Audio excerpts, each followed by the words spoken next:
Hello, everyone. I take immense pride and pleasure to welcome you all to the very first class of CMA Final Law. और ये हमारा जो particular batch है ये एक English batch है. Pleasure because I'm excited, I'm happy, and pride because I am addressing future CMAs. तो अब आप बस एक स्टेप दूर हो, और या मैं अपने अंदाज में कुछ कहूँ तो अब बस एक सीढ़ी का फासला है और फिर ये मंजिल तुम्हारी होगी. अब बस एक सीढ़ी का फासला है और फिर ये मंजिल तुम्हारी होगी. रोक देता है अक्सर ये बन के पैरों की बेड़ियां. लॉ को बच्चों थोड़ी ज्यादा इज्जत देनी होगी. Yes, this is the fact. Most of the students are afraid of law. Some students feel कि past year questions कर लेंगे तो हो जाएगा भाई, लॉ में कहीं ना कहीं से नंबर आ जाएंगे, थ्योरी टाइप का पेपर है. Only some students study it well, but then there comes our students, है ना, जिनके लिए कहीं ना कहीं law one of the favourite subjects बन जाता है और भाई झंडे गाड़ के आते हैं एग्जाम में. So are you ready to understand law, to make it your favourite subject और one of your favourite subjects, to learn and present law to of course score 70 plus and ace your CMA examination. तो आज इस batch को शुरू करने से पहले हम एक वादा खुद से करने वाले हैं कि हमारा टारगेट 70 प्लस है लॉ में अचीव करना. And more importantly we are going to manifest this with all our heart, with all the positive thoughts कि हम 70 प्लस लेके आएंगे इस पर्टिकुलर सब्जेक्ट में, राइट. तो मेरी थोड़ी सी डांट तो सुननी होगी आपको और कुछ बातें माननी पड़ेगी over the period of time में. जैसे जैसे ज़रूरत होगी वैसे वैसे आपको गाइड करती जाऊंगी और बताती जाऊंगी. So of course there might be many students जो भाई मुझे पहली बार देख रहे हैं. तो before I begin with the class मैं आपको थोड़ा सा गाइड कर दूं कि भाई हमारा टीचिंग मेथड क्या होता है. मैं आपको 3 स्टेजेस में पढ़ाती हूँ. कंसेप्ट बिल्डिंग होती है, उसके बाद हमारा रिविजन या लर्निंग पार्ट आप जो भी समझो वो होता है, और उसके बाद हमारा Q&A होता है विच इज़ आंसर राइटिंग. तो कंसेप्ट जो हम करते हैं that we are going to do from the main book. You have 6 books in your curriculum जो आपको दी जाती हैं. सो जो कंसेप्ट हम डिराइव करते हैं, हर एक प्रोविजन को हम समझते हैं from different angles. Why am I saying this? Because हमसे एग्जामिनेशन में ऐसे नहीं पूछा जाता है that we are only asked case studies. हमसे एग्जाम में केस स्टडीज भी पूछी जाती हैं, हमसे एग्जाम में डायरेक्ट क्वेश्चंस भी पूछे जाते हैं, and we are also asked the objective questions. और हर एक तरीके के क्वेश्चन को प्रिपेयर करने की स्ट्रैटेजी थोड़ी सी अलग होती है. So we have to read in such a manner that we are able to crack all 3 types of questions. Okay, so you have to understand the concepts that in that manner, and you have to keep highlighting the important limits, the important years. क्योंकि कई बार होता है कि हमसे MCQ पूछा गया और ये पर्टिकुलर चीज़ पूछ ली गई, उस पर तो हमने ध्यान ही नहीं दिया. तो ध्यान हमें लेके आना है ऐसी चीज़ों पे, और वो कब हम लेके आ सकते हैं. अगर मैं आज पढ़ भी रही हूँ and I tell you a particular year, तो आपके माइंड में क्या होगा, एक बार आया फिर चला गया. ये माइंड में बार बार आए, इसके लिए ज़रूरी है कि हम अभी से इन चीज़ों को कहीं अलग लिख लें या इन चीज़ों को हाईलाइट करके रखें. उससे क्या होता है ना, जब हम एग्ज़ाम के पहले रिवाइज करते हैं तो इन चीज़ों पे हमारा ध्यान ज़रूर जाता है. ठीक है, because over the period of time you have to understand कि आप इतना लॉ याद नहीं कर सकते हो, और जो इतना लॉ याद करने के चक्कर में पड़ते हैं वो कहीं ना कहीं प्रॉब्लम में आ जाते हैं. आपको देखने में लग रहा होगा कि मैम एक पेज में तो पूरा का पूरा हमारा सिलेबस समराइज हो गया है, बस इतना सा ही तो है, but you know it deep with in कि इतना सा ही तो नहीं है. ठीक है, तो concept from the main book, revision from the chart book which actually guides us and tells us कि ये बेटा कोर कंटेंट है, ये तो याद करना ही करना है ना. तो that is meant more importantly for revision and for just recalling things, that this is something that I don't have to miss at any cost. And then third is our answer writing or Q&A, which involves how to present law answers and कैसे लिखने चाहिए हर तरीके के questions, ठीक है। And of course we have to practice wide variety of questions कि कैसे questions past year पूछे गए हैं, कैसे एग्जाम में आते हैं, कैसे और डायरेक्ट क्वेश्चंस बन सकते हैं, कैसी और केस स्टडीज बन सकती है। So it comprises everything and we are going to deal with it, ठीक है। इसके अलावा आपके पास एक चीज़ और होगी जो आपकी कॉपी होगी, जो आप डे वन से प्रिपेयर करोगे। It is not some fancy copy that you have to prepare, so don't worry about it कि अरे मैम अब इसके अलावा हमारे पास तो इतना टाइम नहीं होता है कि हम एक फैंसी कॉपी भी तैयार करके रखें। और हम तो क्लास पढ़ते हैं तो कभी कभी ऐसा भी होता है कि हमारे पास टाइम बहुत कम है, so we are maybe speed watching your lectures, right. तो स्पीड वॉच करने के साथ हम बहुत ज़्यादा तो नहीं लिख सकते। तो कॉपी का रोल ये नहीं है कि आपको बहुत फैंसी नोट्स बनाने हैं या आपको शॉर्ट नोट्स बनाने हैं जो आपको रिवाइज करने में हेल्प करेगा। No, for that I have already given you the chart book. तो ये पार्ट आपके लिए नहीं है। ये पार्ट क्या है, इसमें हम दो तरीके की चीज़ें लिखते हैं, ठीक है। क्या लिखते हैं, एक तो जब हम पढ़ते जाते हैं ना तो सेक्शन वाइज हम एग्जाम्पल्स होते हैं हमारे, फ्लो चार्ट्स होते हैं हमारे, जो एक्स्ट्रा चीज़ें होती हैं एक्सप्लेनेशन के लिए, जो मैं आपको चीज़ें बताती हूँ वो आप नोट करते हो, ठीक है। This only aids you in involvement of the class, ठीक है। ये आपको इन्वॉल्वमेंट के लिए हेल्प करता है and it also helps you to refer back in case of doubts, जब आप रिविजन करते हो तो। इसके अलावा एक चीज और हम कॉपी में लिखते हैं, what is it, at times I make you write short notes. Short notes का मतलब क्या है, कभी कभी जैसे डिस्क्रिप्टिव क्वेश्चंस आते हैं, how do you incorporate a company, now the procedure of incorporation of company is immense and huge. इतना एग्जाम में तो नहीं लिख के आ सकते ना। और यहाँ पे बच्चों का कंफ्यूजन शुरू होता है कि मैम ये पूरा का पूरा प्रोसेस हमें कैसे लिखना है। So here comes this into play when I make you right कि हाँ भाई ये पॉइंट्स लिख के आना, एग्जाम में अगर पूछा जाए तो ये ज़रूर लिख के आना और ऐसे लिख के आना, ठीक है। तो ये आपको क्या हेल्प करता है, ये आपको हेल्प करता है और प्रिपेयर करता है for exam purpose and more importantly अगर मैं बोलूँ तो ये आपकी राइटिंग प्रैक्टिस भी कराता है। इट गाइड्स यू कि कैसे लिखना है, और क्योंकि आप लिखते हो तो आपकी ऑटोमेटिकली राइटिंग प्रैक्टिस हो जाती है, ठीक है। So this is how our batch is going to roll and we are going to rock, है ना। तो ये रॉक एंड रोल वाला कॉम्बिनेशन होने वाला है हमारा। पर सबसे पहले भाई किस पहाड़ पे हम चढ़ने वाले हैं ये जानना तो ज़रूरी है। तो एवरेस्ट भी नहीं है, मैं कहूँगी यू आर क्वाइट लकी कि आप 2022 सिलेबस के स्टूडेंट्स हो, क्योंकि कहीं ना कहीं कोर्स थोड़ा सा बेटर कर दिया है। मैं ये नहीं कहूँगी इजी कर दिया है, थोड़ा सा बेटर कर दिया है। सीएमए के कोर्स का एक कहीं ना कहीं ड्रॉबैक आता है कि देयर इज सम कंटेंट जो आपने पहले पढ़ा है वो आपको रिपीट किया जाता है, पर इसको ड्रॉबैक नहीं, इसको सीएमए फाइनल लेवल पे हम एडवांटेज कहते हैं।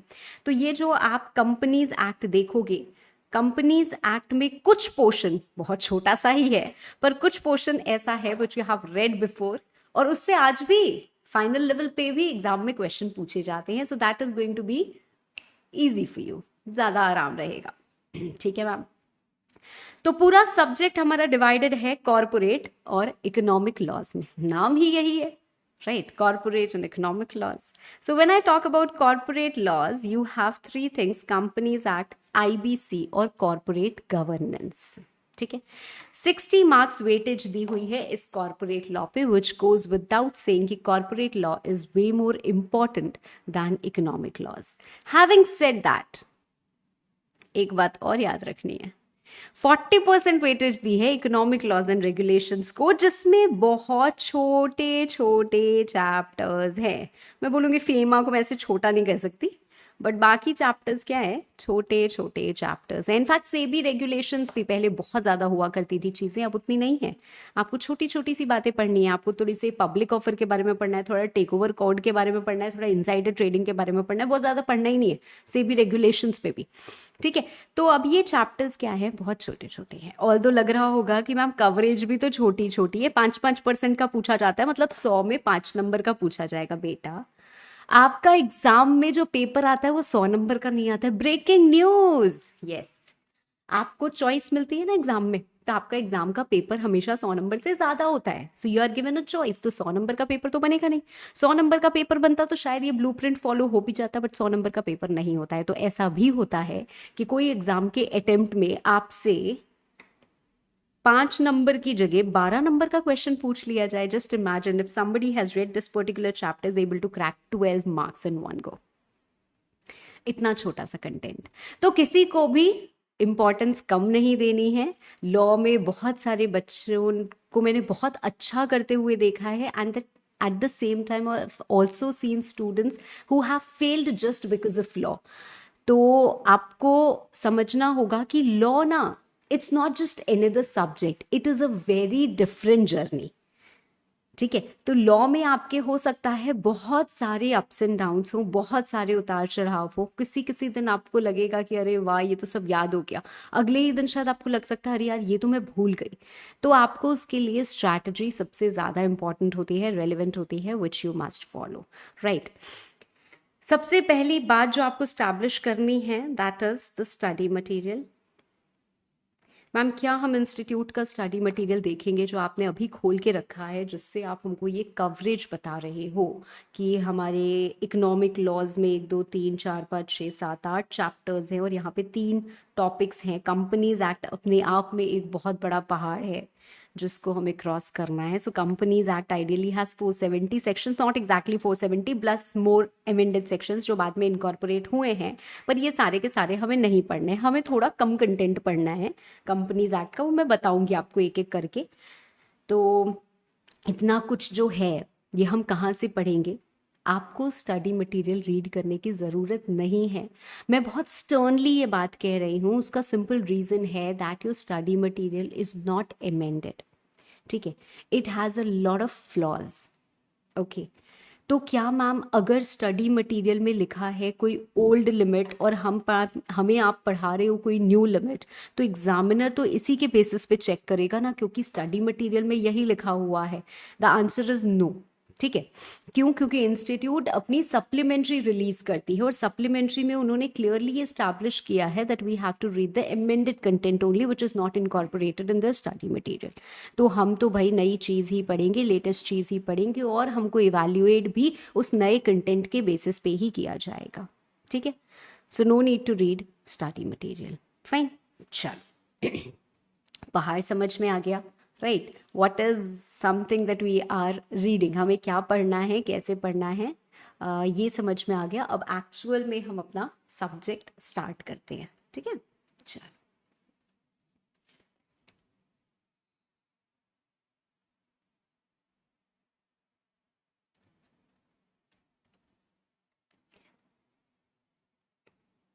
CMA फाइनल लॉ, प्यार से तो हम यही बुलाते हैं, सब्जेक्ट का नाम भले ही कुछ भी हो, है ना। तो corporate and economic laws paper 13 के पहले क्लास में आप सबका स्वागत है। और we are going to start with the subject, but before that, क्योंकि ये लॉ है, I am sure most of you would be knowing what law is all about, but मैं आपको हर एक चीज़ स्क्रैच से बताऊंगी, उतनी ही इम्पोर्टेंस दूंगी जितनी देनी चाहिए। तो बहुत सारी जगह जहाँ पे रिपीटेड चीज़ें आती हैं, सम थिंग्स और some concepts which you already know, मैं उनको बहुत ज़्यादा डिटेल में आपको नहीं बताऊंगी, but when the things are new and difficult I take time. So paper 13 corporate and economic laws, right. तो सबसे पहले बात करते हैं भाई लॉ की। What is law? Why do you need law? क्यों आपको लॉ की ज़रूरत होती है? ठीक है, अगर कुछ लॉ बना ही है तो why should we follow it? Law का मतलब क्या होता है? Now this is something that I want everyone to write. आज आपका पहला क्लास है और आज आप ये लिख रहे हो, मतलब आज आप ये स्टार्ट कर रहे हो, so start with a fresh copy. Please इधर उधर की कोई भी कॉपी में उठा के कहीं पे भी मत लिखने लग जाना कि आज इसमें लिख लिया कल उसमें लिख लिया, so you don't have to do that. Okay, एक फ्रेश कॉपी में लिख के आप शुरुआत करेंगे। So on the very first page आप please paper 13 corporate and economic laws डाल दीजिए, और उसके बाद हम लॉ के बारे में आज बात कर रहे हैं। पहले हम लॉ के बारे में बात करेंगे, उसके बाद हम कॉर्पोरेट लॉ के बारे में बात करेंगे, उसके बाद हम कॉर्पोरेट लॉ के first topic that is companies act के बारे में बात करेंगे, और उसके बाद हम कंपनीज एक्ट का इंट्रोडक्शन पढ़ेंगे, and thereafter will proceed with whatever content we have to read in companies act.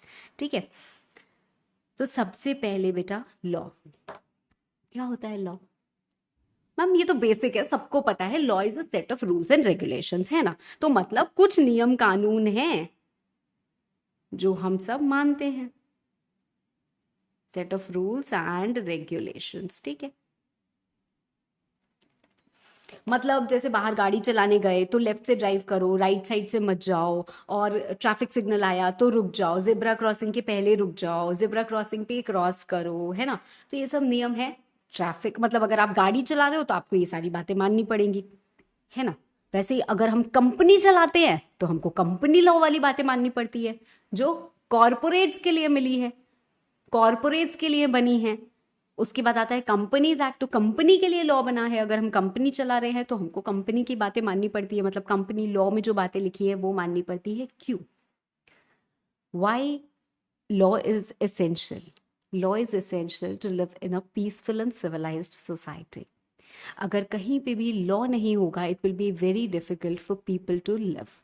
तो यहाँ पे जो हम एक देश की बात करते हैं, इंडिया, जिसमें 140-150 करोड़ लोग हैं almost, right. When we say the census count, there are definitely population is more than that.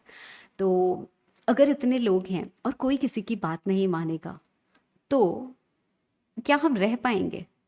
मान लो इधर से ये गाड़ी निकल रही है, और इंडियंस में क्या होता है ना, ईगो तो भर भर के होता है, बहुत ज्यादा होता है। हमारी गाड़ी इधर से आ रही है, आपकी गाड़ी इधर से जा रही है, मैं पीछे क्यों जाऊं भाई, तू जा। और अगर कोई गाड़ी थोड़ी सी बड़ी है, मान लो इधर से आ रही है मारुति सुजुकी और इधर से आ रही है क्रेटा, तो क्रेटा वाला तो पक्का पीछे नहीं जाएगा। वो बोलेगा मैं तो क्रेटा चला रहा हूँ, है ना। तो वो तो हिलेगा ही नहीं पीछे। तो क्या ऐसे चल पाएगा? बहुत दिक्कत होगी मैम। ठीक है, एक्सेसिव दिक्कत होगी।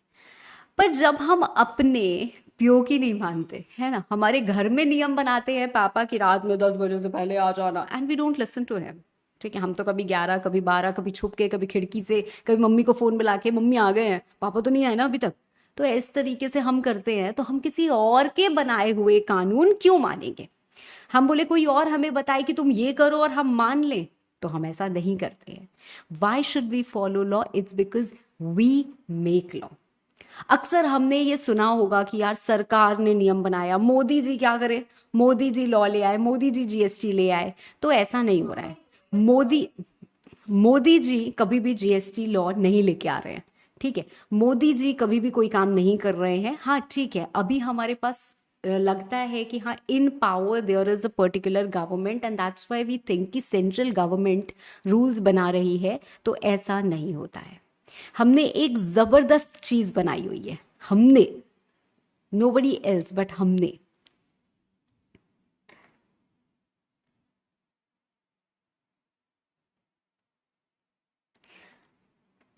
जब इंडिपेंडेंस हुआ था तो उसके बाद कॉन्स्टिट्यूशन बना। ये सुप्रीम है, भारत का संविधान, right. Indian constitution which is supreme.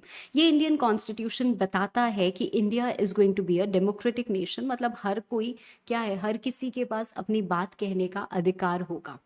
ठीक है, और इसके साथ साथ हमने कॉन्स्टिट्यूशन बना के we the people of India, जो हम ये चला रहे हैं देश, we the people of India will run this country through our elected representative. हमने ये बात कही, मतलब हमने कहा कि हम कुछ ऐसे रिप्रेजेंटेटिव्स को इलेक्ट करेंगे जो हमारे बिहाफ पे काम करेंगे। ठीक है, हमारी दिक्कतों को समझेंगे, because every one can not be making law, है ना। हम ऐसा तो नहीं कर सकते कि हर दरवाजा खटखटाए और उससे पूछे कि हम चाहते हैं ना कि ये ऐसा नियम बन जाए, क्या आप मानते हो? हाँ आप मानते हो, अरे आप नहीं मानते हो, अरे आप मानते हो, आप नहीं मानते हो। तो ऐसे एक एक नियम बनाने के लिए पता नहीं कितने कितने साल लग जाएंगे, है ना। तो it will be very difficult, and we will never be able to make proper laws for a peaceful and civilised society, है ना। So how is it done? जो लोग हैं भाई, वो रिप्रेजेंटेटिव्स को इलेक्ट करते हैं, या मैं ऐसे बोल सकती हूँ because you know the process, again this is not the first time that you are reading law, तो मैं बहुत डिटेल में आपको ये चीज़ें नहीं बता रही हूँ. I hope you are aware of Rajya Sabha, Lok Sabha, legislative assembly.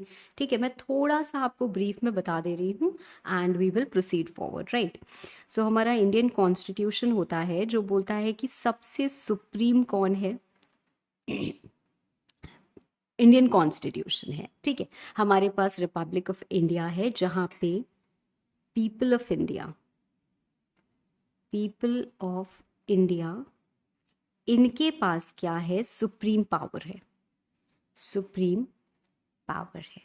ये क्या करते हैं, ये इलेक्ट करते हैं रिप्रेजेंटेटिव्स. ये क्या करते हैं, ये इलेक्ट करते हैं रिप्रेजेंटेटिव्स.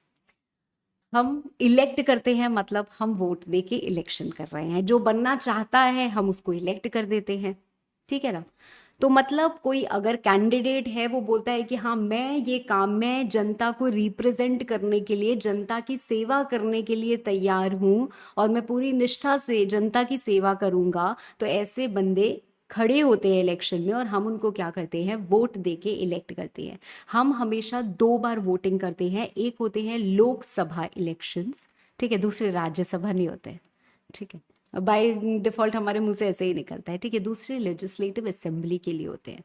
ठीक है, तो मतलब एक सेंट्रल इलेक्शंस और एक स्टेट इलेक्शंस ऐसा भी हम बोल सकते हैं. मतलब एक हमने पूरे इंडिया को हमने डिवाइड कर दिया छोटे छोटे पार्ट्स में. उस छोटे से पार्ट में एक बंदा इलेक्ट होगा. ठीक है, वो जाके बैठेगा सेंट्रल लेवल पे लोकसभा में. ठीक है, लोकसभा में. और एक बंदा और जो हम इलेक्ट करते हैं वो उस पर्टिकुलर स्टेट लेजिस्लेटिव असेंबली का हिस्सा होता है. ठीक है, जिनको हम एमएलएज कहते हैं, member of legislative assemblies. Now they also elect representatives जो एक्चुअली अपर हाउस में जाते हैं, जो राज्यसभा होता है. ठीक है, तो आइडियली हम जब इलेक्ट करते हैं रिप्रेजेंटेटिव्स को तो वो 2 जगह जाते हैं. एक होता है लोकसभा और एक क्या होता है, लेजिस्लेटिव असेंबली.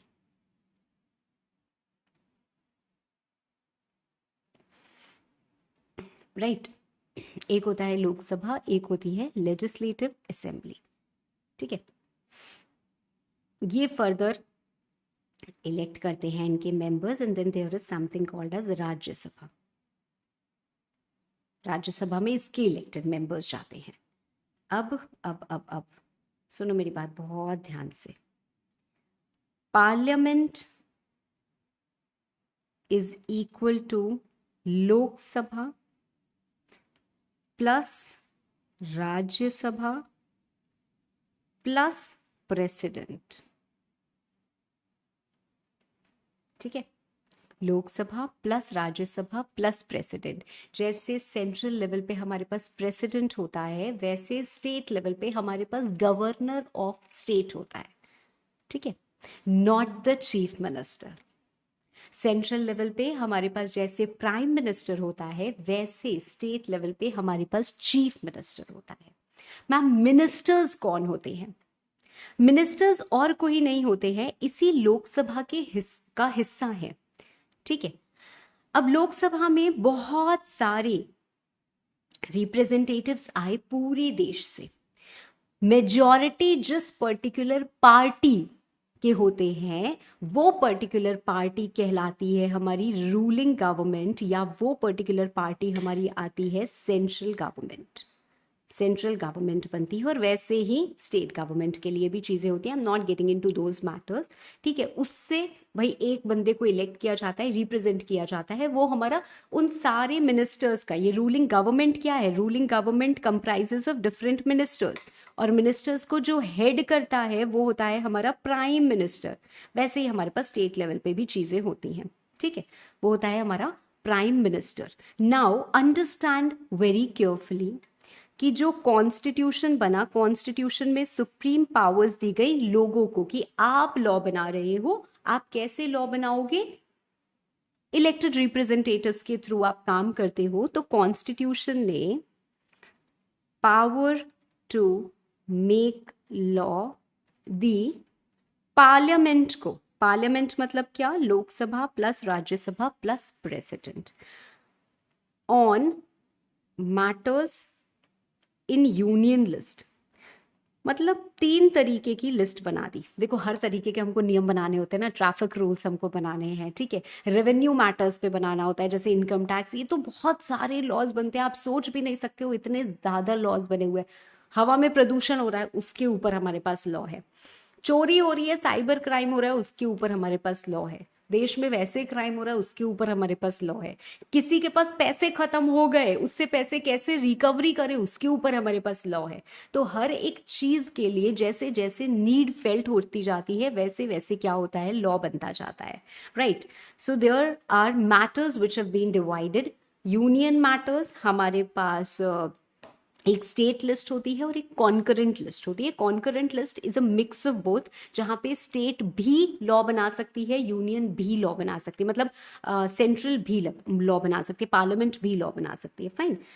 सो पार्लियामेंट बनाती है, उसके बाद आई am not getting into state matters, ठीक है, जैसे स्टेट लेजिस्लेटिव असेंबली होता है अलॉन्ग विद गवर्नर, तो वहाँ पे वो पावर होती है लॉ बनाने की। I am only talking about the central law, central acts. तो कॉन्स्टिट्यूशन ने पावर दी पार्लियामेंट को to make laws on matters given in the union list. इस ही पावर को एक्सरसाइज करके यूजिंग दिस पावर पार्लियामेंट ने एक एक्ट पास की which is companies act 2013।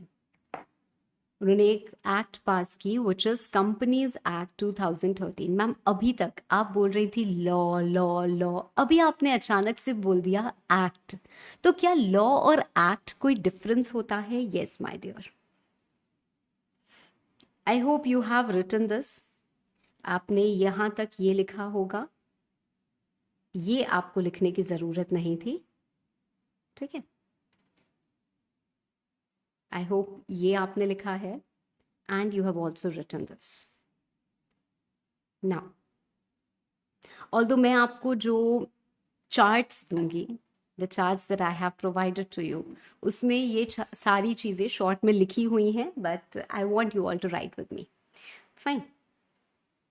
Law का मतलब क्या होता है? एक्ट हो गया, रूल्स हो गए, रेगुलेशंस हो गए, ठीक है, और सर्कुलर्स हो गए, मास्टर डायरेक्शन, नोटिफिकेशन। नहीं पता है तो कोई दिक्कत नहीं है, अभी आपको एक एक करके सब चीज़ें पता चल जाएगी। ऑर्डिनेंस, ये सारी की सारी चीज़ें लॉ में आ जाती हैं, और इसमें एक चीज़ होती है एक्ट। एक्ट क्या होता है? किसी भी मैटर के लिए सारे के सारे नियम को जब हम कंसोलिडेट कर देते हैं एक जगह, तो उसको कहीं ना कहीं हम एक्ट बोलते हैं।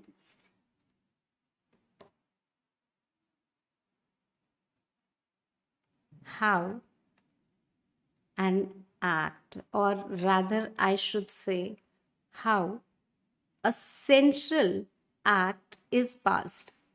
एक सेंट्रल एक्ट कैसे पास होती है? You must be knowing this very well.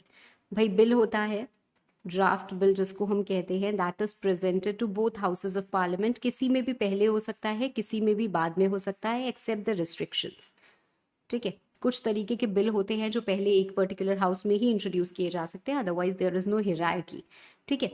तो दोनों हाउसेस में जाते हैं, दोनों हाउस में गाएंगे, मतलब इंट्रोड्यूस किया जाएगा, और वहाँ पे मेंबर्स जो होंगे उसके ऊपर डिस्कशन करेंगे, उसको अप्रूव करेंगे, it will thereafter go to the next house, ठीक है। जब इन दोनों की एसेंट मिल जाती है then it goes to the president, president की भी एसेंट मिल जाती है, so an a bill becomes an act, ठीक है, a bill becomes an act.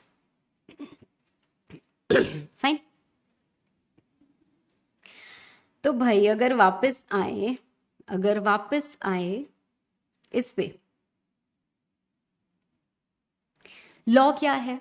Law is a much wider term than act. Law में बहुत सारी चीजें आती हैं, एक्ट इज डिफरेंट, ठीक है। Why law? To live in a peaceful and civilised society. Why should we follow it? Because we are the ones who have elected the representatives. हम ही ने बोला है उनको लॉ बनाने के लिए, और वो लॉ बना रहे हैं हमारे बिहाफ पे, ठीक है। सेंट्रल गवर्नमेंट लॉ नहीं बनाती है, सेंट्रल गवर्नमेंट क्या करती है, लॉ को चलाती है, वो इंश्योर करती है कि लॉ फॉलो हो रहा है या नहीं। क्योंकि लोकसभा में बहुत सारे मेंबर्स बैठे हैं, वो अप्रूव कर रहे हैं कि लॉ आना चाहिए या नहीं आना चाहिए। वहां पे कुछ लोग ऐसे भी हैं जो सेंट्रल गवर्नमेंट से हैं, in fact there will be majority, है ना।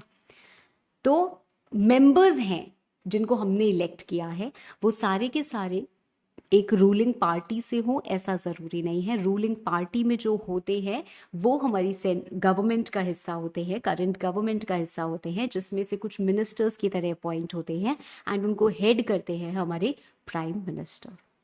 ठीक है। So central government never makes law और गवर्नमेंट नेवर मेक्स लॉ। ठीक है। Parliament makes central laws. हमारी सेंट्रल एक्ट्स पार्लियामेंट पास करते हैं, सेंट्रल गवर्नमेंट इंश्योर्स कि वो लॉ ठीक से हो रहा है या नहीं हो रहा है। जैसे लॉ बने हुए हैं, अब सेंट्रल गवर्नमेंट की जिम्मेदारी है कि वो देखें भाई ट्रैफिक लॉ एंड ऑर्डर है या नहीं है, ठीक है, यहाँ पे कितना क्राइम हो रहा है, क्या पुलिस अपना काम ठीक से कर रही है या नहीं कर रही है, क्या कंपनीज अपना काम ठीक से कर रही हैं या नहीं कर रही है, क्या हम एसएससीज अपना इनकम टैक्स टाइम से दे रहे हैं या नहीं दे रहे हैं। अगर नहीं दे रहे हैं तो वो छोटी मोटी चेंजेस कर सकते हैं। ठीक है। So they have that power, fine, to enforce that law. ठीक है। जैसे हम कंपनी के बारे में आपने पढ़ा हुआ है, कंपनी होती है, कंपनी मेंबर्स, कंपनी के जो मेंबर्स होते हैं दे इलेक्ट द डायरेक्टर्स, और वो डायरेक्टर्स हमारे बिहाफ पे कंपनी चलाते हैं। मतलब हमने कंपनी में पैसा लगाया, हमने उनको इलेक्ट कर दिया, हमने बोला आप कंपनी चलाओ, तो वो कंपनी चलाते हैं। अगर हम उनसे खुश नहीं, हम उनको हटा देंगे। वैसे ही हम सरकार से खुश नहीं होते हैं, हम उनको हटा देते हैं। क्यों? क्योंकि वो ठीक से नहीं चला रहे हैं। ठीक है ना। So why should we follow it? That's why we should follow it, right? Who ensures that law is followed? It is the government. Central government ensures that law is followed. Or rather, who ensures that law is followed? Central government. Why should we follow it? Because we make it. ठीक है। कैसे? अभी मैंने वो नीचे बताया है। For a peaceful and civilized society. Fine. और इसके बाद एक और चीज आती है, who interprets, or rather who gives punishment if law is not followed. It's the courts, or I can say the judiciary. ठीक है, मैं ये भी बोल सकती हूँ जुडिशरी। ठीक है। मतलब अगर मैं फंक्शंस की बात करूँ, गवर्नमेंट के फंक्शंस की बात करूँ, तो 3 तरीके के फंक्शंस होते हैं। इसके बाद मैं नीचे लिखवाती हूँ आपको।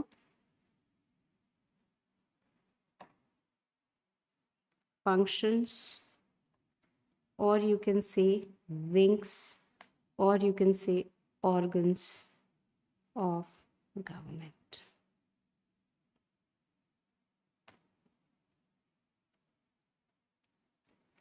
Executive, legislative and judiciary.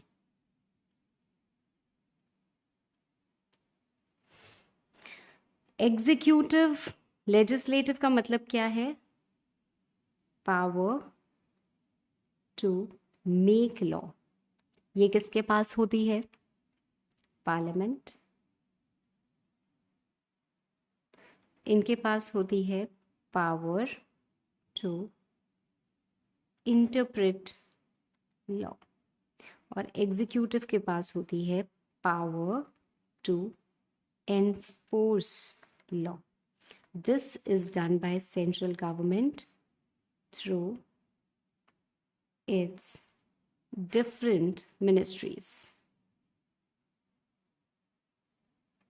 Through its different ministries. तो ये अपनी मिनिस्ट्री के थ्रू ये सारे के सारे काम करते हैं। ठीक है। Okay fine ma'am. अब हम बात करते हैं कॉरपोरेट लॉ की। कॉरपोरेट लॉ में हमें 3 चीज़ें पढ़नी है। कंपनीज एक्ट पढ़ना है, आईबीसी पढ़ना है और कॉरपोरेट गवर्नेंस पढ़ना है ना? ठीक है मैम। कॉरपोरेट लॉ में कंपनीज एक्ट, इससे हम शुरुआत करेंगे, कंपनीज एक्ट से।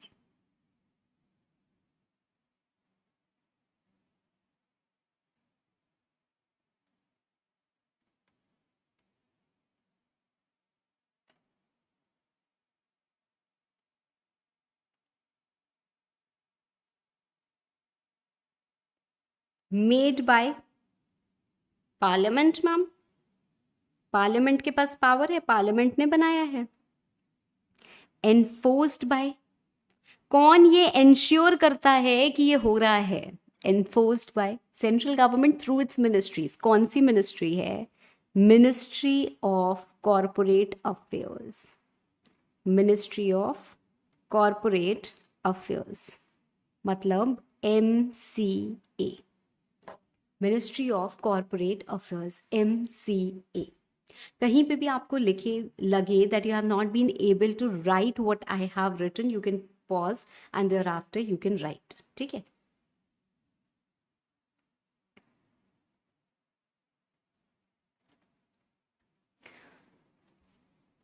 Now corporate term is different from company. थोड़ी देर में बताऊंगी अभी मैं आपको कि कॉरपोरेट टर्म थोड़ा अलग होता है, बॉडी कॉरपोरेट और कंपनी के बारे में अलग अलग बातें होती हैं। That I tell you a little later. फिलहाल हम शुरुआत कर रहे हैं कंपनीज एक्ट की, और कंपनीज एक्ट के बारे में जैसा मैंने आपको कहा था कि यहाँ पे सिर्फ ऐसा नहीं है कि आपसे CMA फाइनल लॉ के पेपर में only case studies are being asked, you are also asked a lot of direct questions. तो आपसे सबसे पहली चीज़ जो कंपनीज एक्ट में पूछी जा सकती है वो ये है कि how companies act has evolved. Now what institute expects you to write, वो भी आपको पता होना चाहिए।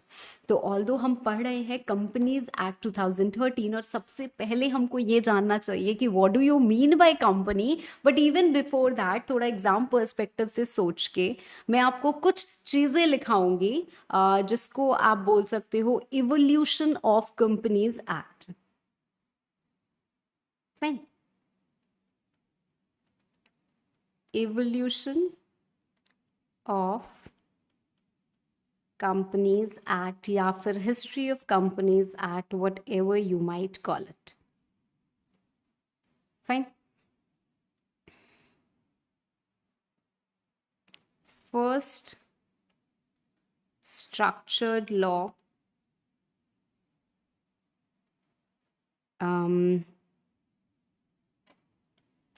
was Companies Act 1913. First structured law was Companies Act 1913. First Companies Act of Independent India was Companies Act 1956.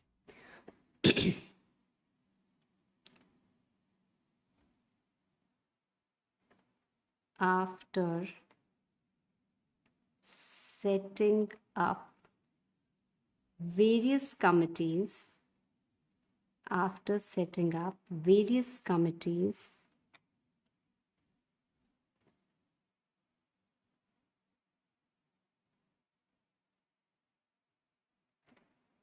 new Companies Act 2013 was drafted and passed, or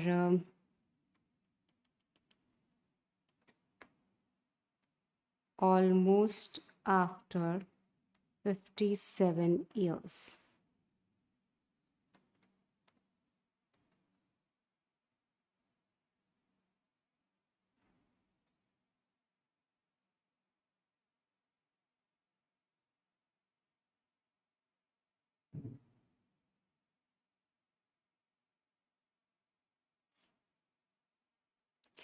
Companies Act 2013 has 29 chapters, 470 sections,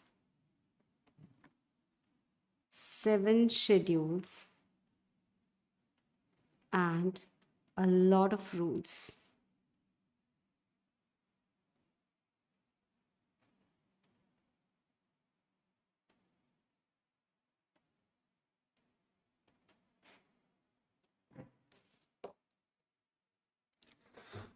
तो इतनी चीज़ आपको exam perspective से याद करके रखनी है, ठीक है? आपसे एग्जाम में पूछा जा सकता है। मैम क्या बोला आपने? देखो, कंपनी का मतलब क्या है, सबसे पहले ये समझते हैं। What do you mean by company? What is company?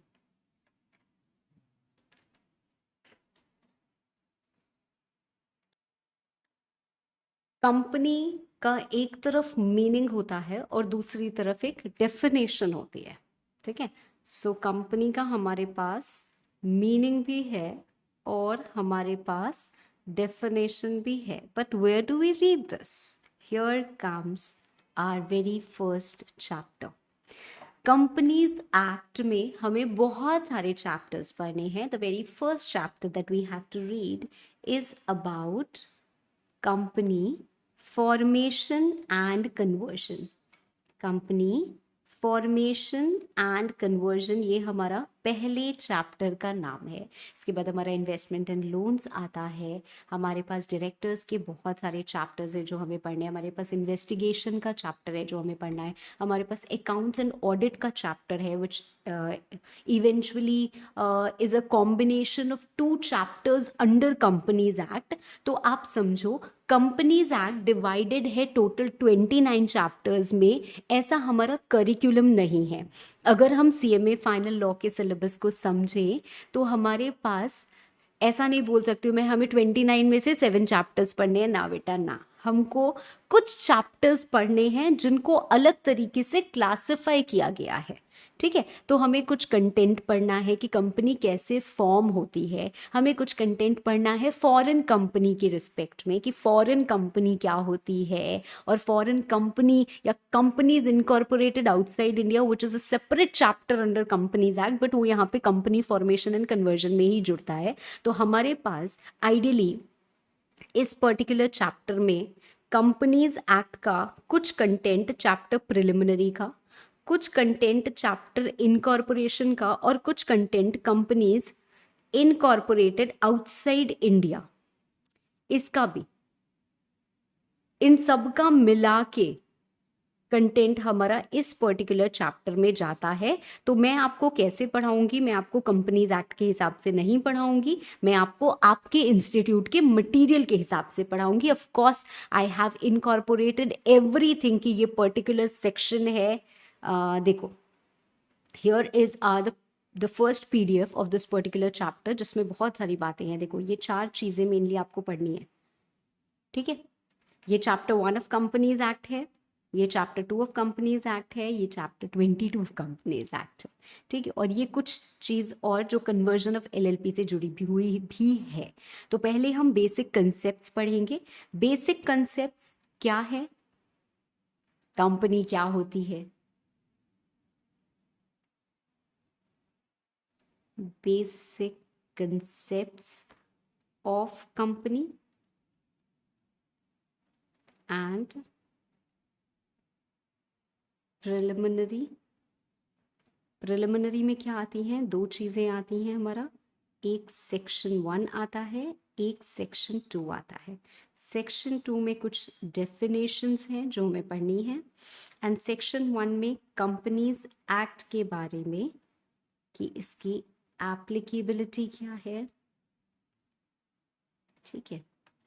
इसका शॉर्ट टाइटल क्या है, इसकी कमेंसमेंट क्या है, मतलब कब ये एक्ट आई, इस एक्ट को हम क्या बुलाएंगे, इस एक्ट की एप्लीकेबिलिटी क्या होगी, मतलब कहाँ कहाँ ये एप्लीकेबल होगा। जैसे हम बोलते हैं ना कि नियम बने, रूल्स बने। अरे किसके घर में रूल्स बने? जो मेरे घर में रूल बने हैं वो आप क्या मानोगे? नहीं। जो आपके घर में रूल बने हैं वो आप मानोगे। है ना। तो ये जो कंपनी से जुड़े हुए रूल्स बने हैं under companies act 2013 which is passed by parliament and applicable to this beautiful form of business organisation company, वो कौन मानेगा? तो बताएंगे, मैं आपको बताऊंगी एक एक करके क्या एप्लीकेबिलिटी क्या है। तो हमें ये दो चीज पढ़नी है, पर उसके भी पहले हमको पढ़ने हैं कुछ बेसिक कंसेप्ट्स ऑफ कंपनी, जिसको हम बोलते हैं कि कंपनी क्या होती है। तो अभी मैं आपको मीनिंग बता रही हूं, आई am not telling you the definition.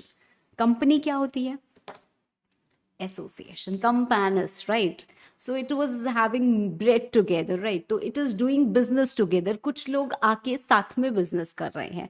Voluntary association है, किसी ने जोर जबरदस्ती नहीं की हुई है, अपनी मर्जी की। मैंने क्या किया, आप मान लो कल को प्रोफेशनल बन जाओगे, और प्रोफेशनल बनने के बाद जबरदस्त आइडिया आता है आपके दिमाग में कि अरे यार एक काम करते हैं, हम बिजनेस स्टार्ट करते हैं, है ना।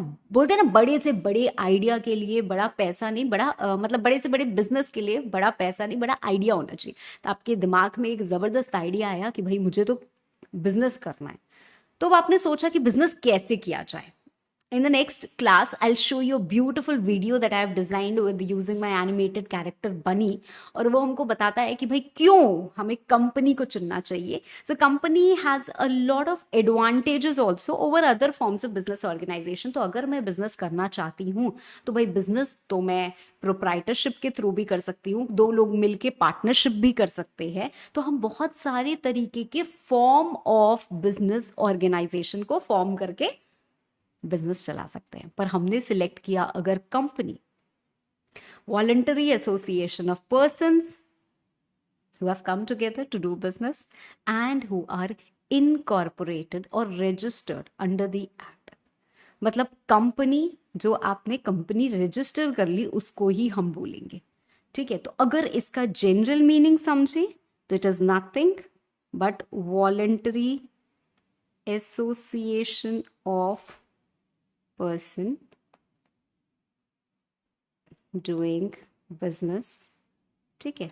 बट अगर हम इसकी डेफिनेशन बोले which is given in section 2 of Companies Act, it means company incorporated